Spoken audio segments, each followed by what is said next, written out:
Members of the jury, the last jury I had here disagreed. I don't want you men to disagree. That case took us about 3 days to try.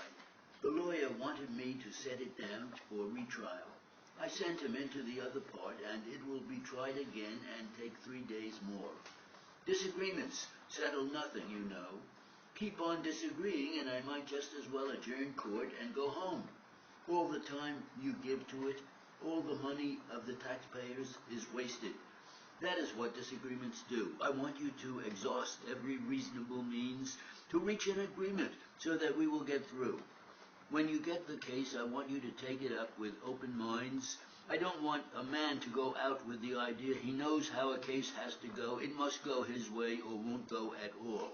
If I were on the jury and found myself in disagreement with a great majority of fellow jurors, I would immediately go to some physician or surgeon and have my head examined and see what ails me.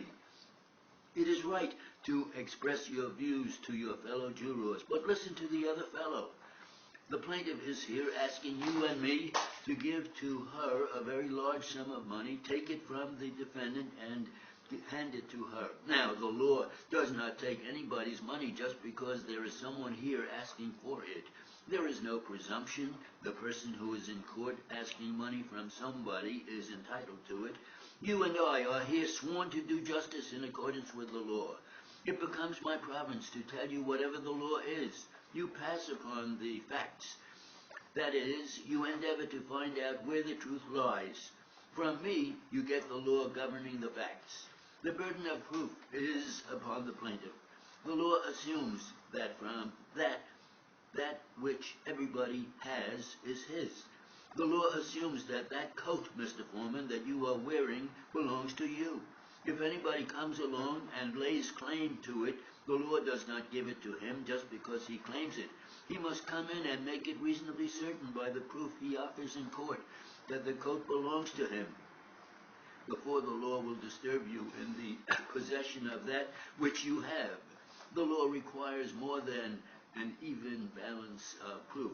If the case is so uncertain that it seems just as likely that the coat belongs to you as it belongs to the other fellow, the law will refuse to interfere and leave the coat with you.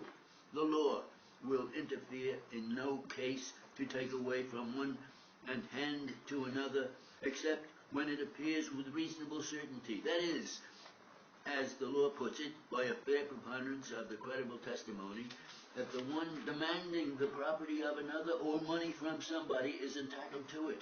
You must decide the case by applying the rule of the fair preponderance of the credible testimony. Now, that doesn't mean absolute certainty. There is nothing certain in this world. Now, the plaintiff assumes the burden of proof by a fair preponderance of the credible testimony that she was injured through the negligence of the defendant and without negligence on her part. The burden of proving both branches of the case rests upon the plaintiff, the one asking us to give to her the money of the defendant. Each branch of the case must be proved, as I have explained to you, by a fair preponderance of the credible testimony. No matter how negligent the defendant may have been, if she was negligent and contributed to the accident, she may not recover. That is the law. You and I are bound to do justice herein in accordance with the law. Any other kind of justice is not justice at all. It is injustice. Now, of course, you and I never heard of this case before. I suppose, taking all the negligence cases that come into this court, they would break about 50-50. There are just about as many verdicts for the defendant as for the plaintiff. I have told you what the law's conception of negligence is. Negligence is the failure to exercise the degree of care that a reasonably prudent and careful person would or ought to exercise under the circumstances in which he finds himself. Not the highest possible degree of care, but reasonable care, the care that an ordinarily careful and prudent person would or ought to exercise under the circumstances. Was the defendant guilty of negligence? Of course, the negligence of the motorman is the negligence of the company, and it is the negligence of the motorman that caused this accident. If there was any negligence, that, of course, is for you to decide. Now, of course, the definition of negligence on the part of the motorman is the same as the definition of negligence on the part of the plaintiff. We must exercise the degree of care that a reasonably